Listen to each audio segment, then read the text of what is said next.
అయితే గ్రూప్ 2 ముఖ్యంగా గ్రూప్ 2 డిఎస్సికి వ్యవధి తక్కువ ఉంది, వారం రోజుల గ్యాపే ఉంది కాబట్టి ఇది కూడా ఏదైతే ఉద్దేశపూర్వకంగా డేట్స్ ఇవ్వడం కాకుండా గతంలో డిఎస్సి డేట్స్ అనేవి మే జూన్లో ఉండే.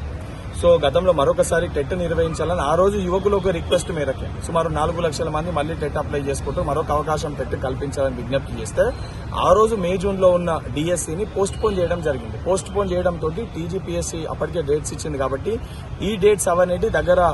అంటే వారం రోజుల వ్యవధిలో వచ్చే ఒక పరిస్థితి ఏర్పడ్డది కాబట్టి 100% అది ఒకటి జెన్యూన్ డిమాండ్ కాబట్టి ఆ డేట్స్ అనేవి దగ్గర ఉన్నాయి, చదువుకునే అవకాశం కల్పించాలి, చదువుకోనికి సమయం లేదు అని చెప్పి అది ప్రభుత్వం దృష్టి. గతంలో కూడా ఇదే సమస్య ఉత్పన్నమైంది కాబట్టి ఇప్పుడు కూడా అదే సమస్య ఉత్పన్నమైంది కాబట్టి ఆ గ్రూప్ 2 పోస్ట్ పోన్మెంట్ పైన ఏదైతే ముఖ్యంగా 90% మంది విద్యార్థులు గ్రూప్ 2 పోస్ట్ పోన్మెంట్ నుంచి వీలైతే కొన్ని పోస్టు దాంట్లో ఏవైతే ఖాళీగా ఉన్నాయో యాడ్ చేయాలని చెప్పి రిక్వెస్ట్ చేయడం జరిగింది. 100% వారి రిక్వెస్ట్ ని కూడా నేను ఎంపీ గారు ముఖ్యమంత్రి గారి దృష్టికి తీసుకొని వెళ్లి 100% అతి త్వరలో ఒక సానుకూల ప్రకటన తీసుకొచ్చే ఒక ప్రయత్నం కూడా చేస్తాం. ఇంకా మిగతా అంశాలు చర్చకు వచ్చాయి.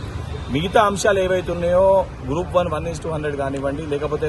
ఇతర ఇష్యూస్ ఏవైతే ఉన్నాయో డిఎస్సి స్టూడెంట్స్ ఏదైతే ఎగ్జామ్ మేము ఇప్పుడు రాస్తున్నా మాకు ఇబ్బంది ఏంటంటే అసొంటి యువకులందరూ కూడా గత ప్రభుత్వం లెక్క 10 ఏళ్లకెళ్లి ఇబ్బంది ఏ రకంగా వారు పడ్డారో అసొంటి అంశం రాకుండా 100% ఈ జరగబోయే అసెంబ్లీ సెషన్లో ఏదైతే ఈ రోజు ప్రతిపక్ష పార్టీ నాయకులు సరే 10 ఏళ్లు వాళ్ళకి నిరుద్యోగుల పట్ల వాళ్ళకి చిత్తశుద్ధి లేకుండా అది యావత్ తెలంగాణ సమాజం యువకులు కూడా చూసారు. కానీ వాళ్ళని కూడా ఈ రోజు వాళ్ళు అంటారు కదా మాకు ప్రతి సమస్య పైన అవగాహన ఉందని చెప్పి మాట్లాడే ఆ వాళ్ళతోటి బీజేపీ పార్టీ వాళ్ళతో కూడా ఈ జాబ్ క్యాలెండర్ ని అసెంబ్లీని ప్రస్తావించి అసెంబ్లీలో చర్చకు పెట్టి అందరి సమక్షంలో 80,000 పుస్తకాలు చదివినని చెప్పే వ్యక్తి ఏదైతే ప్రతిపక్ష పార్టీ నాయకుడు అదేవిధంగా బీజేపీ పార్టీ నాయకులు అందరితో కూడా చర్చించి శాశ్వతంగా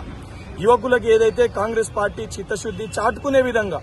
యువకులకు ఒక జాబ్ క్యాలెండర్ ప్రకటించి ప్రతి ఏడాది కూడా ప్రభుత్వంలో ఉన్న ప్రతి ఖాళీని కూడా భర్తీ చేసి యువకుల పట్ల కాంగ్రెస్ పార్టీకి ఉన్న చిత్తశుద్ధిని కూడా ఈ యొక్క అసెంబ్లీ సెషన్ లో జాబ్ క్యాలెండర్ ని ప్రస్తావించి డిక్లేర్ చేసి మా చిత్తశుద్ధిని కూడా మేము చాటుకుంటాం.